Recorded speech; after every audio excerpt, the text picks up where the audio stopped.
Débora, seja bem-vinda. Boa noite. Boa noite. Adorei sua visita. Ainda não. É amanhã, querida. Ah, tá. É amanhã. Tá dando problema no compartilhamento de tela? Eu vou parar de compartilhar, depois eu compartilho. Então tá. Então vamos fazer oração. Nossa.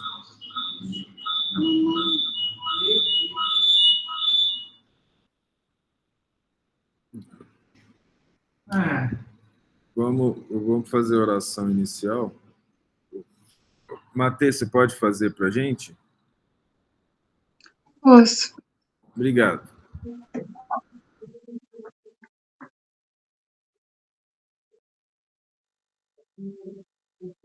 Mestre Jesus, nós te agradecemos por mais um estudo possível, pela oportunidade de lermos a Bíblia,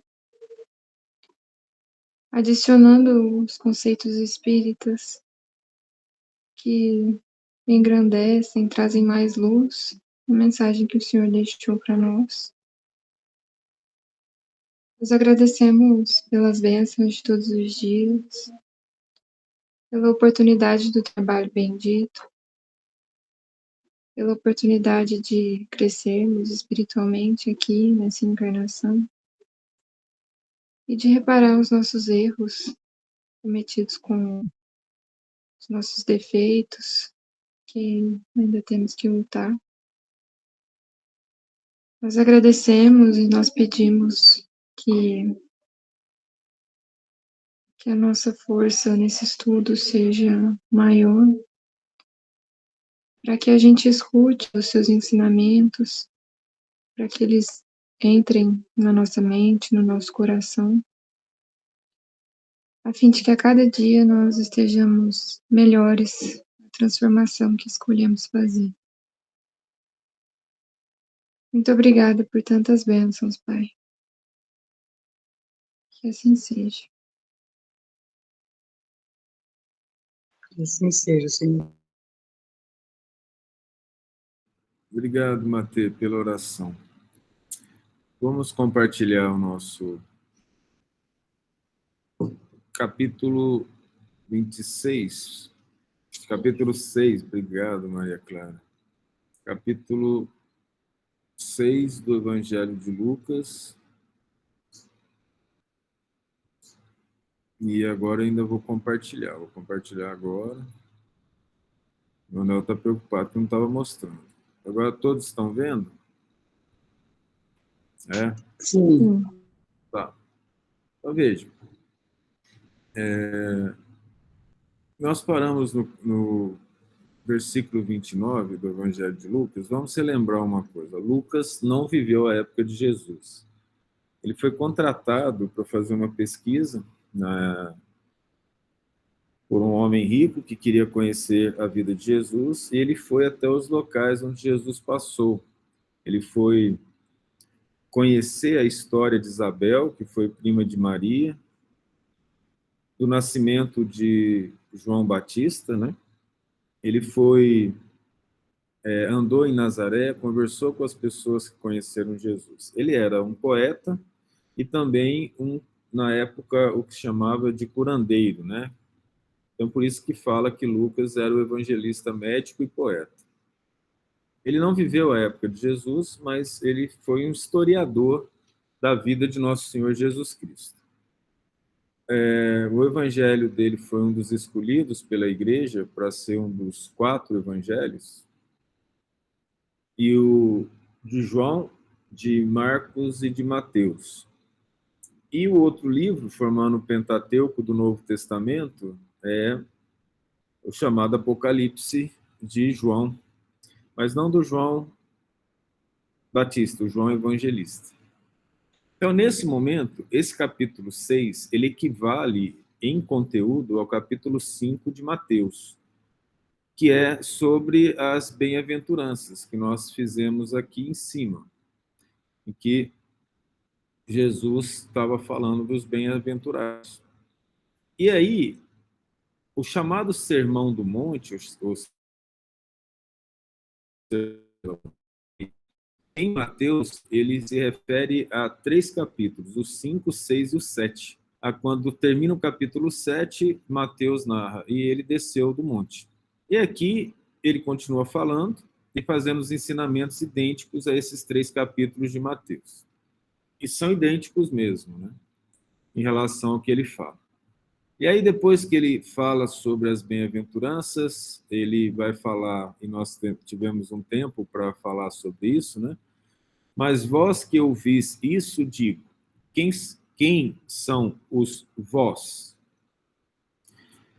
Os discípulos. Porque ele falava a todo tipo de gente. Ele falava para fariseus, ele falava para gentios, ele falava para pessoas que vinham ter com ele para serem curados, que nem sempre tinham alguma associação com qualquer fé. Vamos lembrar, existia a religião judaica que seguia a lei ditada por Moisés, recebida por Moisés, né, nas chamadas tábuas dos 10 mandamentos,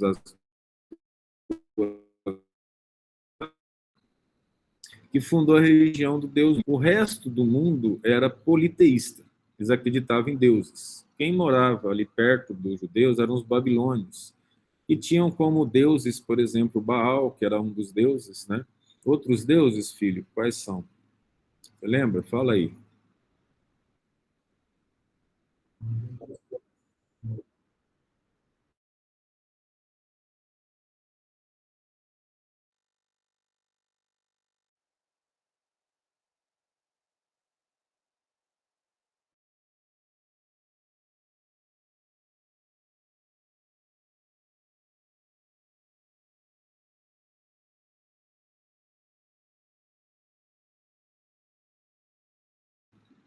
Aí o Emmanuel citou esses deuses babilônios, na qual Baal foi um dos mais famosos, o outro era Mamon, deus das riquezas, que Jesus cita, não se pode servir a Deus e a Mamon. E Baal gerou uma palavra chamada Baal-Zabub, que significa Deus das moscas, que foi traduzido para o português como Beuzebu. As outras religiões da época eram religiões, né? As crenças, os gregos e os romanos que acreditavam em vários deuses. Na China também se acreditava em vários deuses. Buda, ele iniciou em 600 antes de Cristo. Então já existia o budismo no Tibete, mas eles também acreditam no Buda, que não é um deus, mas em vários Budas, né, que formariam um grupo de espíritos iluminados, e a palavra Buda significa o iluminado, que coordenaria o universo. Então, Jesus falava a todas essas pessoas. Haviam aqueles que o seguiam desde o início, e desses que o seguiam, ele escolheu 12 para serem apóstolos. E ele, quando começou a falar, ele falou para os seus discípulos. O que significa ser discípulo de Jesus? Significa ter a consciência de esquecer um pouco de si mesmo e começar a trabalhar pelo bem do próximo. Então, esses indivíduos teriam condições de compreender o sermão dele. As pessoas que não venceram o egoísmo e que não têm uma relação mais séria com Deus, ou seja, meio que leva a vida empurrando com a barriga, acreditando em Deus, mas sem levar muito a sério os compromissos com o bem, não eram chamados de discípulos de Jesus. Numa leitura atenta do Novo Testamento, nós vamos ver Paulo falando sobre vida e morte. E Paulo fala assim: aqueles que acreditaram em Jesus e não cometem iniquidade e que fazem o bem, são aqueles que têm vida e são filhos de Deus. Aqueles que vivem pelo pecado da carne, ou seja, aqueles que não dão valor às atividades do Espírito, ele chamou, esses representam os mortos. Então, quando Cristo fala, e vim para que tenham vida e a tenham em abundância, ele está dizendo, eu vim para que tenham virtudes e as desenvolvam. Ora, as pessoas tinham vida, mas a vida evangélica tem um significado mais profundo. Assim como morte. quando fala que o indivíduo morreu, ou para que não morra, o significado de morte é pecado. É aquele que está longe das virtudes, que não faz aqueles que não fazem o bem. Falando isso, quando ele disse falar aos seus discípulos, que a gente leu na semana passada, ele fala aqui, ó, mas a vós que ouvis isso, digo. Então, esse a vós são os discípulos. Aqueles que o seguiam recebiam essas lições já com um desejo de fazer o bem e de se tornarem melhores. Amai aos vossos inimigos, fazei o bem aos que vos odeiam. Nós poderíamos parar aqui, lá para o Evangelho segundo o Espiritismo, e ler a lição chamada Amai vossos inimigos.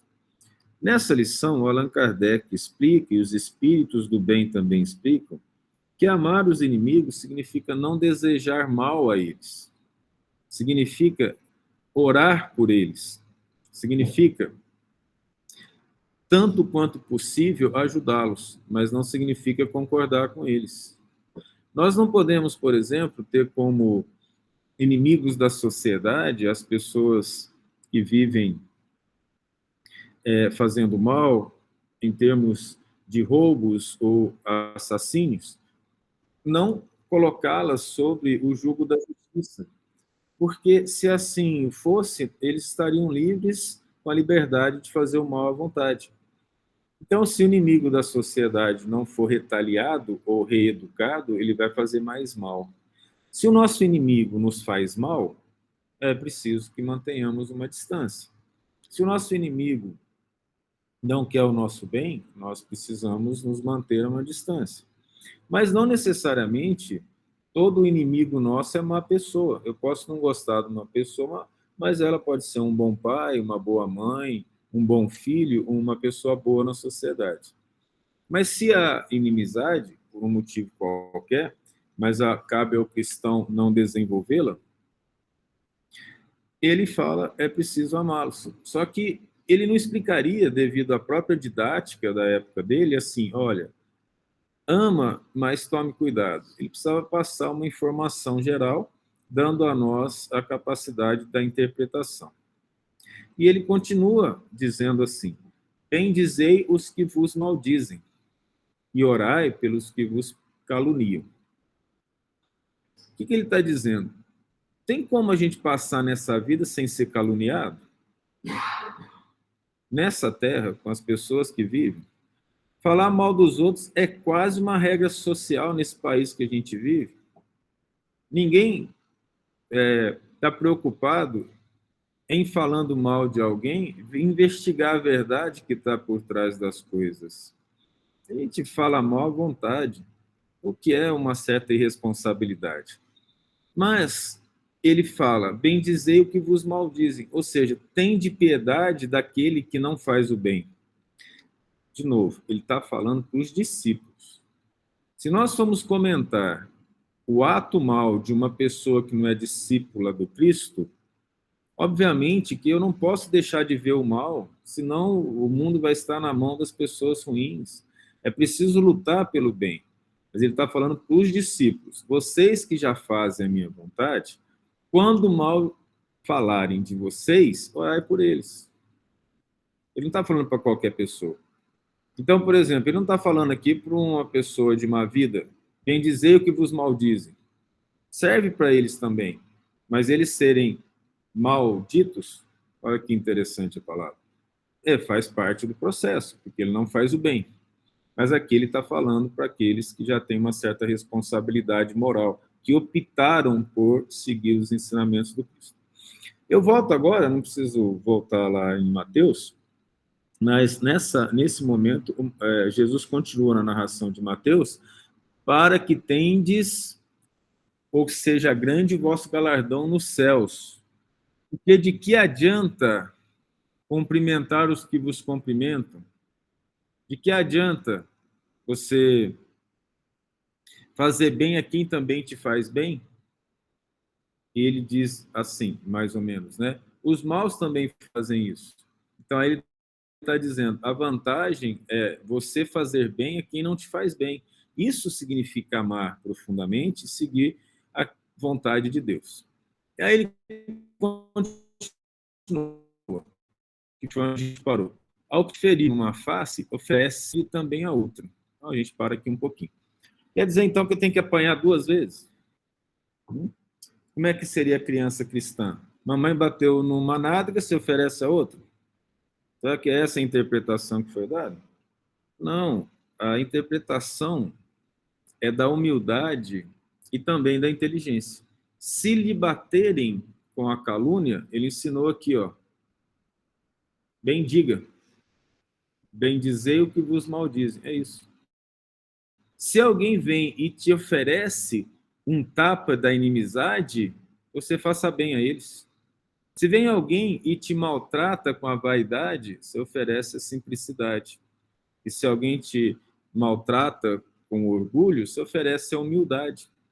E se alguém te maltrata com egoísmo, o que você vai oferecer?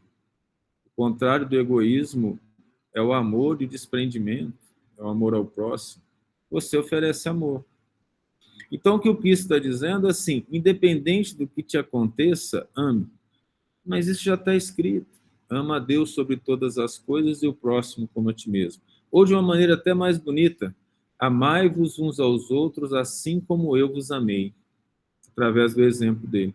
E para mostrar que as coisas materiais não podem ter importância fundamental na nossa vida, separando a palavra fundamental da palavra necessidade, e a interpretação ao pé da letra ela é triste, é preciso ter inteligência para interpretar o que Jesus nos falou. Aliás, Deus nos deu inteligência para usá-la. E ele continua, ao que te houver tirado a capa, nem a túnica recuses. Ou seja, se alguém lhe fizer algum mal financeiro, e se você puder conviver com ele, então evite de volta, mostrando que a vida espiritual é acima da vida moral. Veja bem a importância disso. Se Deus nos ama e Jesus nos ama, ele ia querer que nós sofrêssemos injustiça? De forma alguma. Então, onde que está a justiça de você entregar a capa? Onde que está a justiça de você levar um tapa e oferecer outra face? Onde que está a justiça de falarem mal de você e você bem dizer? Considerando o mundo espiritual. Senão não tem como interpretar de maneira serena, lógica, os ensinamentos do Cristo. O ensinamento do Cristo diz assim, que a vida espiritual é a vida verdadeira e é aquela que nos leva a Deus. Dar atenção excessiva ou apego à vida material não parece e não faz sentido de acordo com os ensinamentos do Cristo. E ainda fala, e dá a qualquer que te pedir. Dá qualquer coisa. Algumas vezes a gente é maltratado. Tem uma vez que eu não tive nenhuma moeda para dar para um senhor. Eu falei assim, eu tenho para te dar um sorriso e boas vibrações. Ele me xingou. Mas tudo bem, aí a gente volta naquela situação, né? A situação dele é muito mais difícil que a minha. Eu estava no carro e ele estava pedindo esmola. Vocês acham que uma pessoa sair para pedir esmola é fácil? Ela tem que se humilhar. Mas o Chico nos ensinou. O Chico falou assim, os espíritos me mostraram que quando a gente não dá, os espíritos maus que estão ali em volta ficam com muita raiva da gente. E os espíritos do bem que estão ali em volta, qualquer coisa que a gente der, mesmo que seja uma moeda de 5 centavos, eles nos mandam muitas vibrações boas. Então a gente dá. A gente tem o cuidado de andar com umas moedinhas para dar a quem pede, se possível.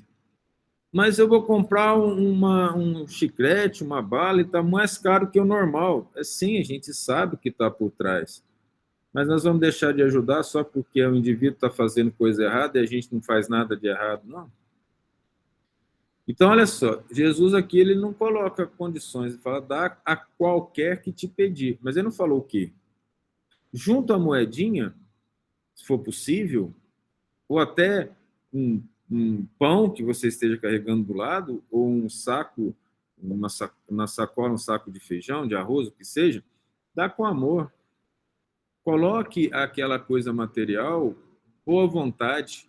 O mundo não vai enxergar o seu amor nem a sua caridade. O mundo não enxerga as intenções principalmente daqueles que tentam fazer o bem, porque o mundo não é nada bom. Todas as pessoas que tentaram fazer o bem, elas foram perseguidas profundamente. O Cristo foi crucificado e alguém fez mais bem do que ele nessa terra? Os apóstolos, nos livros Atos dos Apóstolos, escreviam que quando eles apanhavam, eram perseguidos, eles ficavam felizes porque eles podiam sofrer um pouco do que Jesus sofreu, e eles se reuniam e oravam durante muito tempo por causa disso. Dá a quem te pedir significa mais, porque não existe só o pedinte da rua que nós citamos, mas aquela pessoa que te olha com um olhar súplice, precisando de um sorriso, de um abraço, precisando de uma conversa, como os velhinhos que necessitam tanto dessas conversas, não as velhinhas maravilhosas do nosso estudo, que não obstante quase 300, 400 anos na soma total, não são nada carentes porque estão envoltas por pessoas carinhosas, mas aqueles velhinhos que muitas vezes estão no asilo, em tristeza, em dor, aqueles que precisam de alguém para conversar, conversa um pouco com ele, você está dando alguma coisa. E a pessoa que te pede ajuda e proteção, como nós vamos falar não se o Cristo ensinou a falarmos sim? O Cristo ensinou a falar sim a todos os que precisam. Como que nós vamos lavar as mãos? Vamos voltar ao exemplo de Pôncio Pilatos. Ele chega a dizer, não vejo crime nenhum nesse homem. Quem queres que crucifique, Jesus ou Barrabás? E a população grita Barrabás. Ele, então, ao invés de falar, não, mas a minha autoridade não vou permitir que minha injustiça seja feita, ele lava as mãos.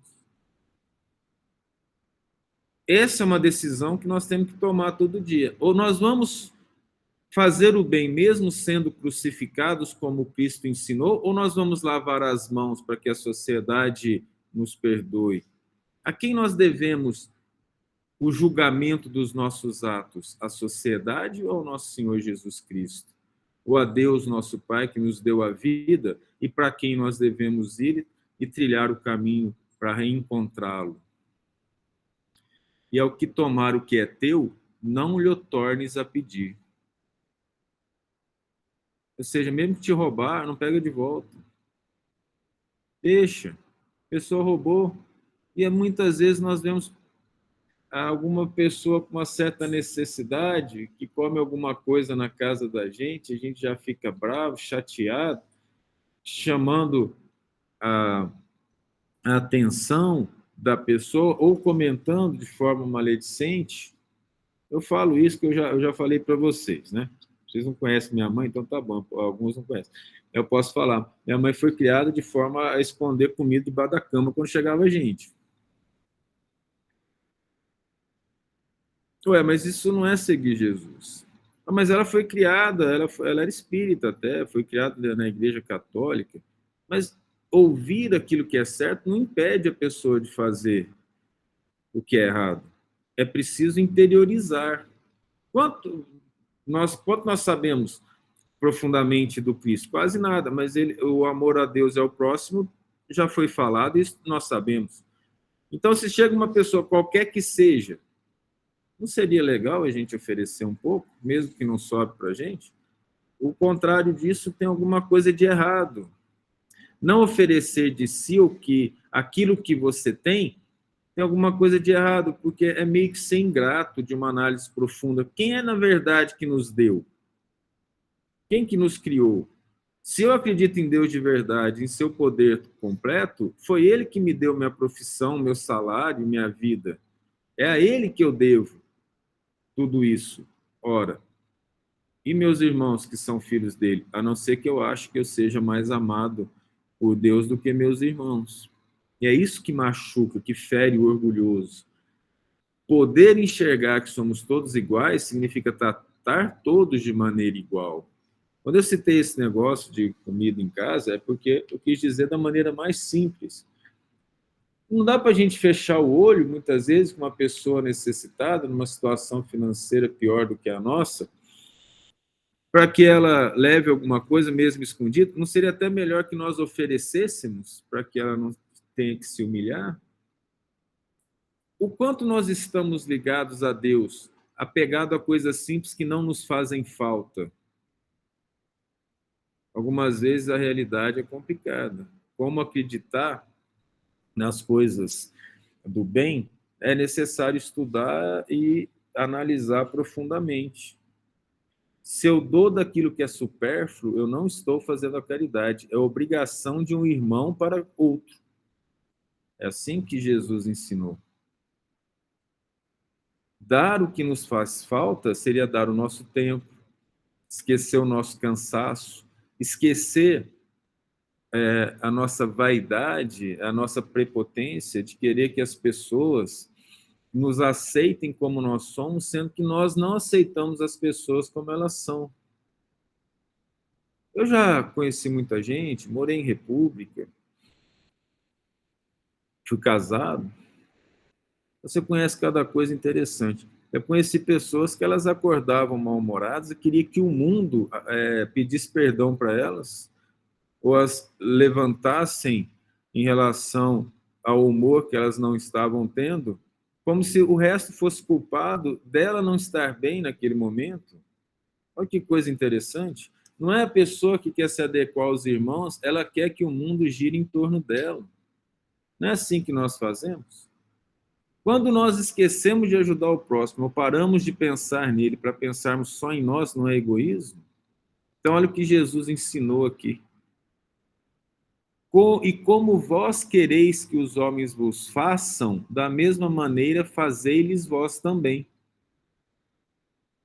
Ora, eu posso acordar do jeito que eu for, de qualquer maneira. Se eu pensar no outro, que ele não é obrigado a suportar as minhas infantilidades, é melhor eu modificar a mim mesmo, já que não dá para modificar o outro horas. Eu estou falando de questão de acordar, mas em outras coisas também. Eu não estou bem, aí eu começo a jogar para os outros a minha infelicidade, querendo espalhar a infelicidade para os outros, mas quando é possível espalhar amor, nós não fazemos.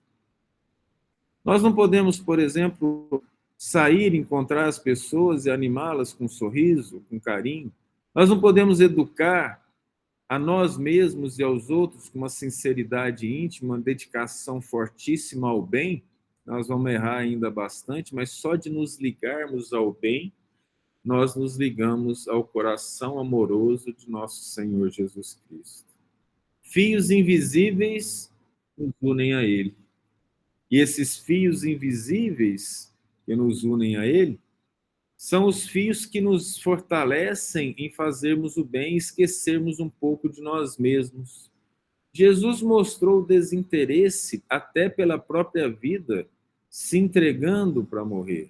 Volto também a uma leitura mais detalhada da própria narração de Lucas, que nós encontramos Jesus em Nazaré, falando aonde ele cresceu. Onde é o correto? Chega lá, ele fala que ele é o próprio Cristo, e aí a multidão furiosa, né, cheia de espíritos infelizes, fazem uma obsessão coletiva, pega Nosso Senhor e o arrasta até o precipício para jogá-lo do precipício. Quando chega próximo ao precipício, todos param.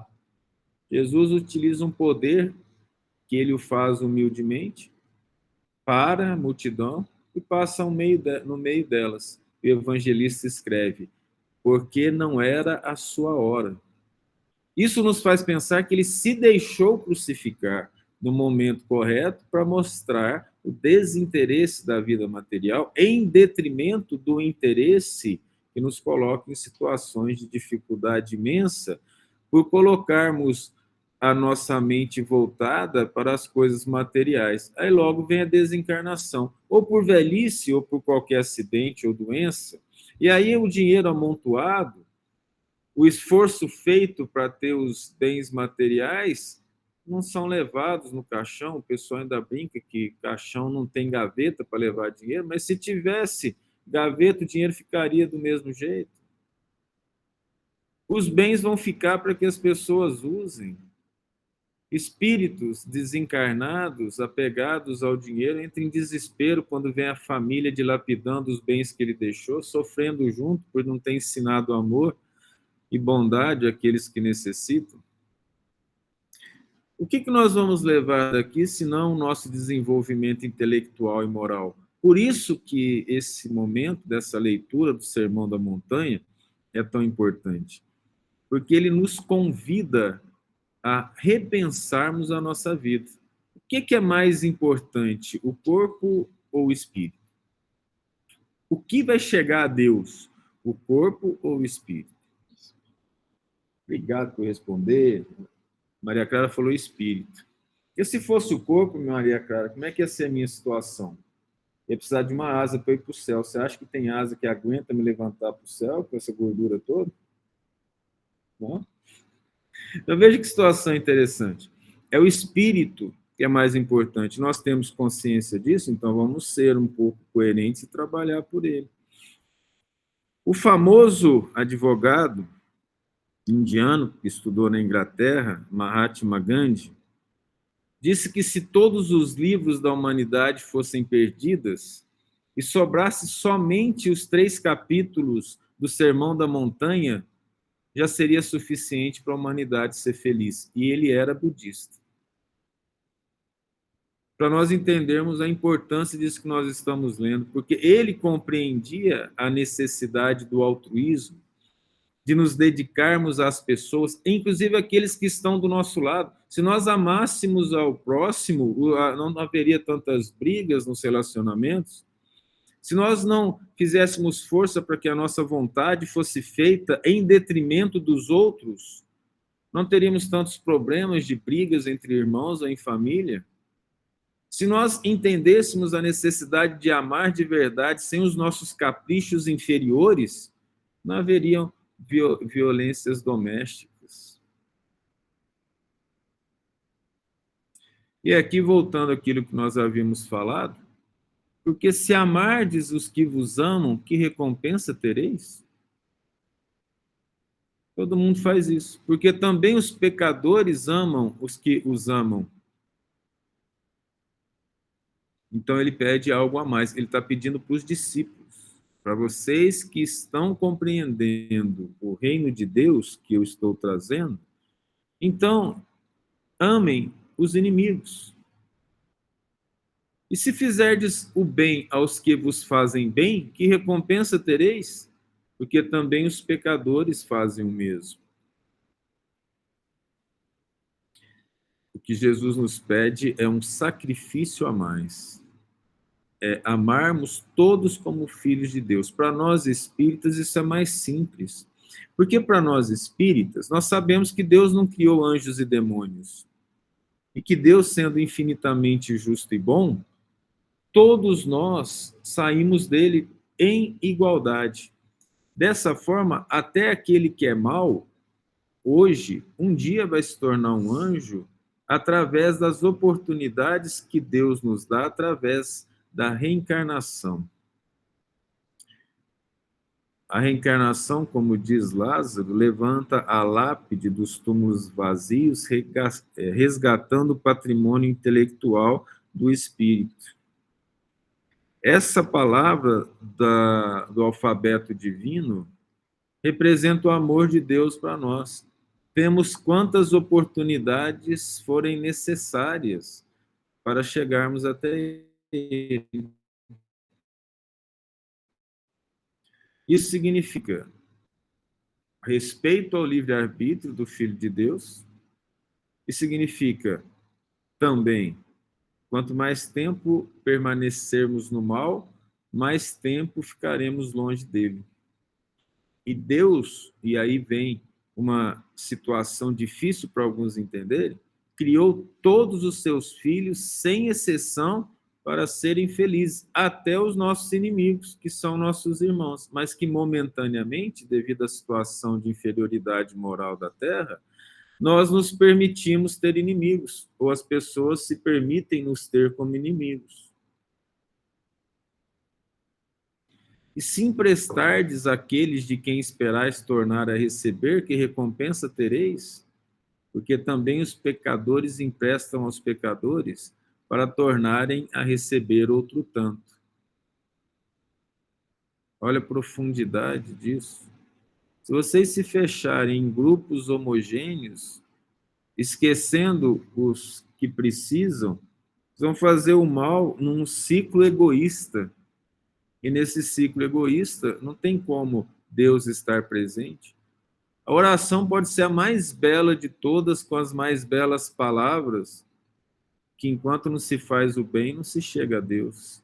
Deus ama aqueles que são simples e que humildemente lhe pedem proteção e amparo na luta para chegar até Ele, que valoriza o espírito, o bom ânimo, o trabalho, a dedicação e a simplicidade, e não aqueles que se sentem maiores do que Ele, em que o orgulho, a vaidade e o egoísmo rebaixam, e que vivendo dessa forma querem os aplausos da sociedade e não se importam com a aprovação de Deus.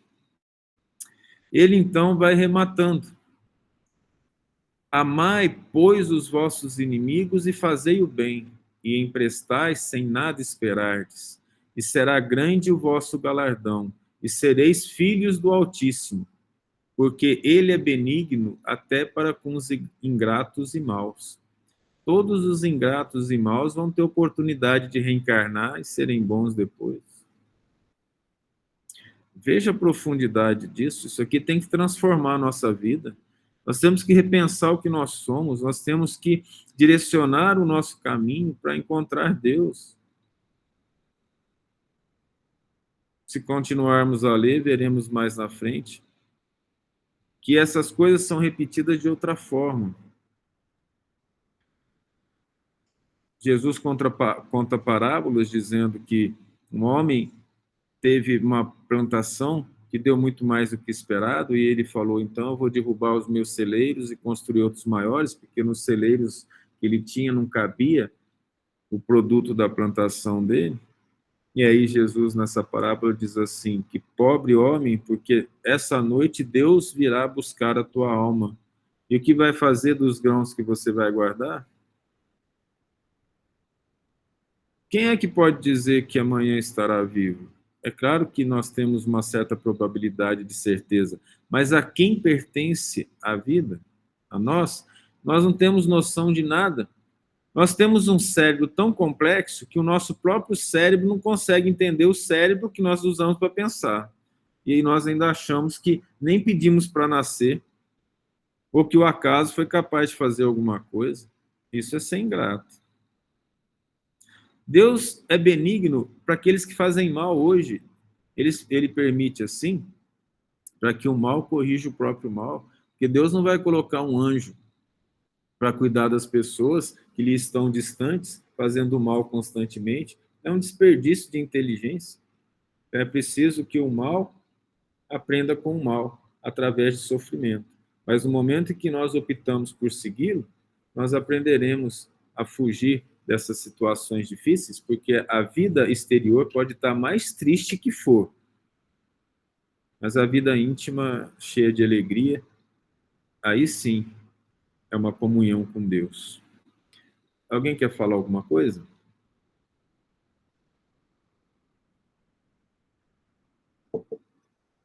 Só você, Maria. Tô pensando tanto que é difícil, né, assim, de se entrar na Não nossa estou ouvindo, cabeça. Matheus.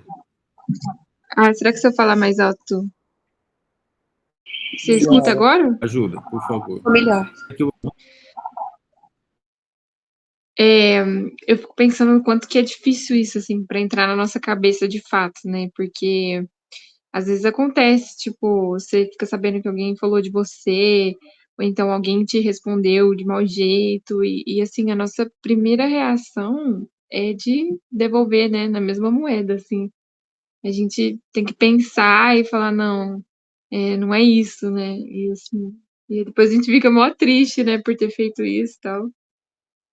Mas esse é um desafio, né, assim, que se você for ver, se a gente não pensar sobre isso, a gente, vive os nossos dias devolvendo isso que a gente recebe sem prestar atenção que a gente está devolvendo, né. A gente só vai reagindo sem ter essa reflexão, né, se isso está de acordo com o que Jesus falou ou não. Então essa passagem para mim é bem importante, porque se isso fica na sua cabeça, então você já tem uma ferramenta ali para conseguir lidar, né. Se se é esse que é o ponto de moral que a gente vai ter para nossa vida, então por isso que a gente vai nos guiar, né? Não pelos sentimentos que aparecem. Mas é isso. Obrigado. Amanda, só um minutinho. Eu preciso falar agora da fisiologia, da lei da intensidade. Você lembra? Vocês lembram? Vocês fizeram fisiologia? Eu só ia Neurofisiologia? comentar o que a Matê disse. Ah, não. Então eu falo da lei da intensidade depois. Amanda, fala aí. Prefiro te Não, ouvir eu só agora. ia completar o que ela falou, que assim, a questão de que às vezes, se a gente não devolve, por exemplo, para a própria pessoa que nos fez mal, a gente acaba repassando isso para outras pessoas que não tem nada a ver com a situação. Porque assim, o nosso humor acaba ficando pior no dia, né? A gente encontra outras pessoas e às vezes a gente responde alguma coisa de mau jeito que depois deixa aquela pessoa triste, que não tinha nada a ver, e assim, as pessoas elas sempre ficam assim, pensando, tipo, nossa, ele me tratou mal, o que eu fiz? Eu não fiz nada de errado. E acaba que assim, acaba virando um ciclo, uma bola de neve que aí a outra pessoa vai começar a tratar os outros mal também. É muito complicado. De certa forma, assim, a gente que está na área da saúde, que trabalha com atendimento, entre aspas, assim, que consulta é um atendimento ao público, a gente tenta controlar isso ao máximo, porque, assim, muitas vezes a gente se depara com pacientes grosseiros ou com falta de paciência. Realmente, assim, a gente, quer dizer, a gente está lá para ajudar eles, a gente não tem, quer dizer, assim, a gente não tem culpa deles estarem doentes, mas mesmo assim, a gente acaba tendo que segurar um pouco para não dar uma resposta, porque afinal, eles procuraram a gente e a gente está lá para servir Fora, eles. bebê. Vai pra fora. Pra fora. Vai pra fora. Era isso, sabe? Amanda, obrigado. Vamos só lembrar, se a gente recebe essas injúrias e perdoa, acaba ali. Aí o cristão ele funciona como um barril de mel levando pedrada, ele adocica as pedras. Então, o perdão é fundamental. Quando a gente perdoa, o mal para ali. E nós passamos a ter um poder enorme de evitar com que o mal se espalhe. Mas em termos de fisiologia, existe a lei da intensidade, que é assim: se uma pessoa fala alto com você, você tem tendência a responder alto. Se a pessoa fala com raiva, você tem tendência a responder com raiva. Se a pessoa fala aos gritos, você tem tendência a responder aos gritos. Isso faz parte de uma estrutura primitiva dos nossos reflexos condicionados. Mas para o cristão é necessário pensamento e reeducação, porque eu posso receber isso, mas eu posso absorver, meditar, pensar e retribuir com inteligência, retribuir com amor. Eu costumo exagerar nesse exemplo quando eu digo assim: se um cachorro bravo late para você e você fica bravo, você vai ajoelhar e latir de volta para tentar se comunicar com ele? Mantendo as devidas proporções, cabe a nós raciocinar. Mas como cristãos, não raciocinar simplesmente pensando coisas que possam nos ferir ou que possam levar alguma vantagem a nós mesmos. Mas como cristãos, nós pensamos no perdão, no amor. Nós podemos pensar que a pessoa está passando por situações que nós desconhecemos, ou nós podemos compreendê-la como doentes da alma, que a medicina de hoje ainda não considera, mas está começando a estudar as questões da espiritualidade já há algum tempo, da necessidade de que a crença em Deus gera mais saúde física, isso já está comprovado. Não sabem por trás o que tem, mas nós espíritas já estudamos isso em detalhes. Nós sabemos que quem está no corpo é a alma, e a alma doente gera corpo doente.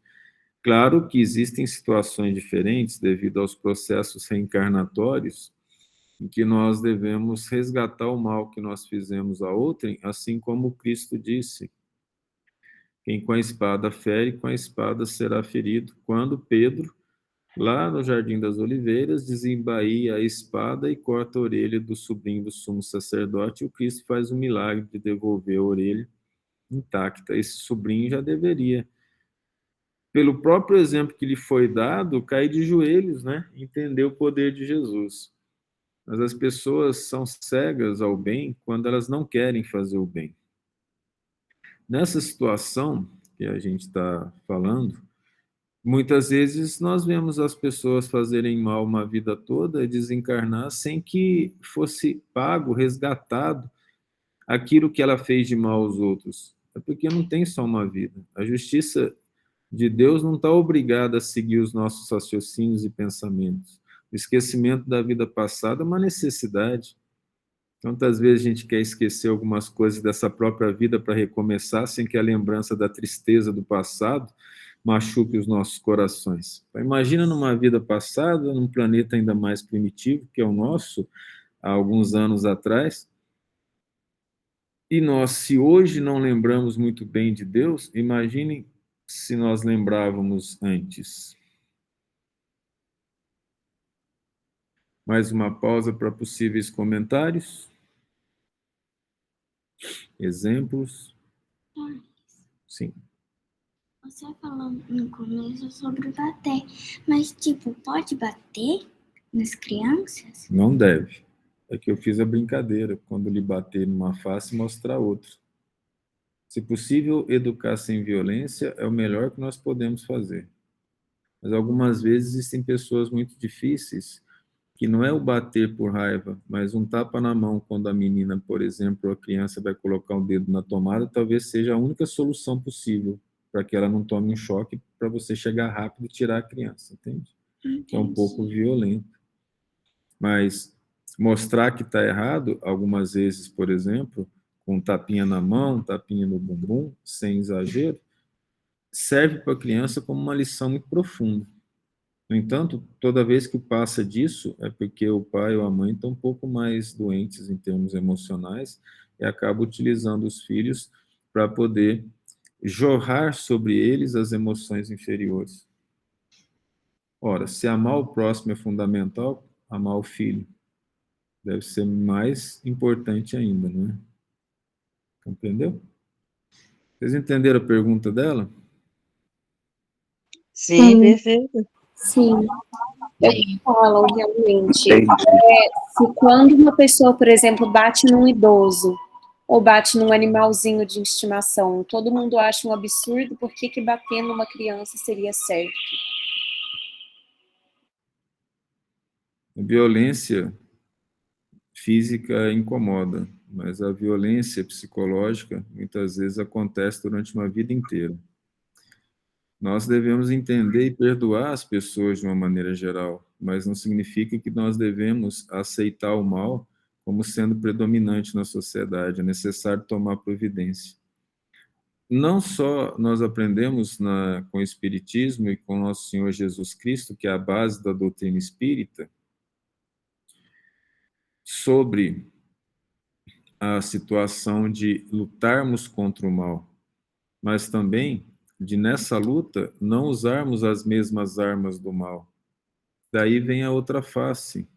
Diante da violência, algumas vezes, a outra face é tomar as providências necessárias para evitar que a violência se perpetue. E aí requer sabedoria, meditação, auxílio, serenidade, dedicação ao bem e muito estudo evangélico. Obrigado pela pergunta, Maria Clara. Continuemos, então. Sede, pois, misericordiosos, como também vosso Pai é misericordioso. O exemplo que o Cristo nos dá é da misericórdia mais profunda, mais amorosa. Você imagina se Deus fosse raivoso igual a um dos homens e qualquer um que lhe ofendesse, ele mandasse um raio para poder pulverizar o indivíduo? Seria uma bagunça o universo inteiro. Imagina se Deus pegasse lá, falasse, a humanidade está ruim, perdi a paciência, vou jogar a lua na terra. Não podemos considerar Deus com características humanas, ele não é nada disso. Nós não temos capacidade de compreender-lhe a essência, mas nós sabemos que ele é harmonioso e bom. De outra forma, o universo seria um caos, uma bagunça, igual o quarto de muita gente, não é mesmo? A casa de outros tantos. Deus é muito superior a nós, tenhamos humildade para compreender o seu amor infinito, mas não lavemos a mão diante da luta que é necessária contra a injustiça e contra o mal. Não sejamos vingadores, mas sejamos aqueles que lutam com as armas da humildade, da serenidade, da inteligência e tentando fazer o bem a vítimas e algozes. Não julgueis e não sereis julgados. Aqui, só para relembrar, termina o Sermão da Montanha, na narração de Mateus. E aí, lá no capítulo 8 de Mateus, quando o Sermão da Montanha termina, no versículo 1, começa assim: não julgueis para não serdes julgados. Aqui está dentro do capítulo 6, ainda no versículo 37. Não julgueis e não sereis julgados. Não condeneis e não sereis condenados. Perdoai e sereis perdoados. E aqui entra também uma lição do Evangelho. Não julgueis. Mas o que é não julgar? Não julgar significa não condenar. Quando o indivíduo entra em julgamento, vem uma sentença. Não cabe a nós dar a sentença. Isso significa que eu não devo ver o mal, tapar meus olhos, para não enxergar as coisas que nos envolvem? Pensemos bem nisso. É assim? O mundo que nós vivemos, se nós taparmos os olhos para a maldade, nós vamos deixá-la acontecer? Isso é correto? Isso nos ensinou a tomar a defesa do fraco contra o forte? Então é preciso entendermos que essa questão de julgamento é não condenarmos as pessoas, porque a todos Deus dá a oportunidade da redenção. Não podemos sentenciar. Deixarmos o coração aberto para todos aqueles que se arrependerem. Todos aqueles que quiserem ajuda, todos aqueles que quiserem se aproximar de Deus, devemos estender a mão. E devemos auxiliar como irmão querido, que somos filhos do mesmo Pai. Perdoai e sereis perdoados. Não está assim na oração dominical, no Pai Nosso? Perdoai as nossas ofensas, assim como nós perdoamos aqueles que nos ofendem. Daí, como nós temos necessidade do perdão constantemente, Jesus deixa claro essa situação. Para recebermos o perdão e a ajuda dos bons espíritos do Senhor, é necessário que saibamos perdoar. E o perdão, como nós comentamos antes, ele evita a propagação do mal. Porque senão, nós acabamos gerando guerras internas que fazem mal para o nosso corpo. No Evangelho segundo o Espiritismo, tem a lição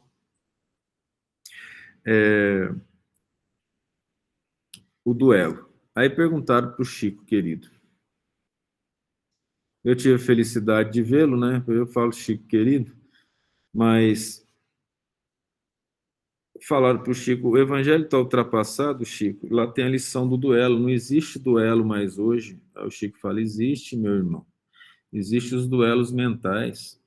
Nesses duelos mentais, em que nós temos raiva dos outros, brigamos em pensamento, criamos energias muito propícias ao mal, aproximando-se de nós os espíritos inferiores e gerando muitas vezes, e boa parte das vezes, quando em continuação, problemas estomacais, problemas hepáticos, pancreáticos, intestinais, problemas mentais devido ao desgaste energético em pensamentos infelizes, que a ciência humana ainda não conhece, mas a nossa evolução é eterna, um dia vai conhecer.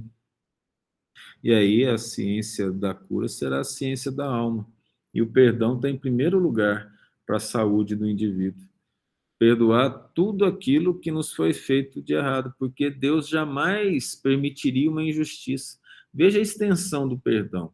Se alguém comete uma injustiça conosco, é uma injustiça aparente, porque se Deus permitiu, é porque a gente precisava passar por aquilo. Deus sabe tudo e conhece todos. Se nós fomos ofendidos, é porque pode não ter sido nessa vida, mas noutra nós ofendemos. Então, passar pela ofensa é a oportunidade de passar pela mesma coisa que nós fizemos outra pessoa passar. E diante desse entendimento, o perdão passa a ser uma obrigação e uma gratidão. Isso é importante que a gente entenda, porque isso nos leva a compreender, de forma mais profunda, a essência das vibrações que nos envolvem. E todo mundo sabe que vibração ruim nos deixa mal. Não tem ninguém que não saiba disso. Todo mundo sabe que pensamento ruim não nos faz bem. Todo mundo sabe que se pensar em doença, ela vem. Ora, vamos evitar o ódio até em pensamento, porque Deus conhece os nossos pensamentos, o próprio Cristo falou disso numa das partes do Evangelho, que no momento não me vem à mente o versículo e o capítulo. Mas o que importa é a ideia de amarmos os nossos irmãos. Mas eu não sou amado. O Cristo ensinou que é mais importante amar do que ser amado, e São Francisco colocou na musiquinha dele, na prece dele, é melhor amar do que ser amado, perdoar do que ser perdoado. Ora, diz que é morrendo que se vive para a vida eterna na música de São Francisco. E de fato é. Enquanto a gente vai morrendo, a gente vai evoluindo. E aí nós vamos viver a vida eterna em felicidade. Deus criou todos os seus filhos para serem felizes, mas deu a eles a oportunidade de optar. O tempo que nós passamos longe dos ideais cristãos é o tempo que nós estamos distante de Deus.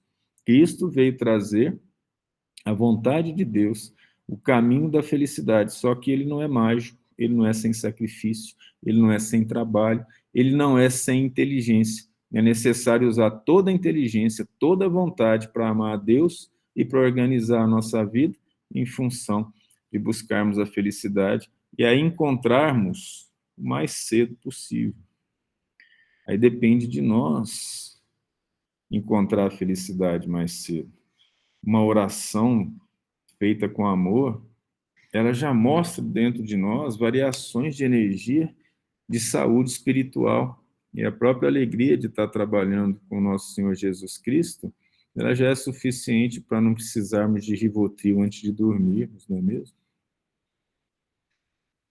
Com as exceções necessárias, tá? Tem algum comentário? Não? Sem comentários. Não. Então tá bom. Amanda, faz a oração final para a gente, pode ser? A todos um beijo, um abraço carinhoso, que Deus nos proteja a semana, até terça-feira. E temos mais uma oportunidade de recomeçar novamente, buscar nosso Senhor Jesus Cristo, nos abraçar com as causas do bem, auxiliar nossos irmãos como base fundamental da nossa redenção. Ok, Amanda? Você chegou a ouvir? Sim. Então vamos ouvir sua oração. Beijo a todos. Vamos elevar então o nosso pensamento, o nosso coração ao nosso Senhor Jesus Cristo. Vamos primeiramente agradecer por mais um estudo, por mais uma noite, todos nós aqui reunidos, que podemos compartilhar o amor e todas as coisas boas que Jesus prega na nossa vida. Vamos pedir perdão a Ele por todas as faltas que tivemos nessa semana, nesse mês, nesse ano, por todas as coisas que fizemos por impulsividade ou por falta de esclarecimentos, todas as coisas que vão contra o que Ele ensina para nós. Vamos pedir a Deus que sempre possamos melhorar, que possamos pensar um pouco antes de falar, antes de agir, para que sempre possamos tomar as melhores atitudes, ter as melhores palavras para com os outros, com os nossos colegas, nossa família, nossos amigos, até as pessoas que se intitulam nossos inimigos. Vamos pedir uma chuva de bênçãos para todas as pessoas aqui que necessitam, que estão passando por alguma turbulência ou alguma provação nas suas vidas. Vamos pedir para que Deus as abençoe e as faça tomar as melhores decisões possíveis, de acordo com os ensinamentos de Deus. Que assim seja. Que assim seja, Senhor. Boa noite. Boa noite. Boa noite.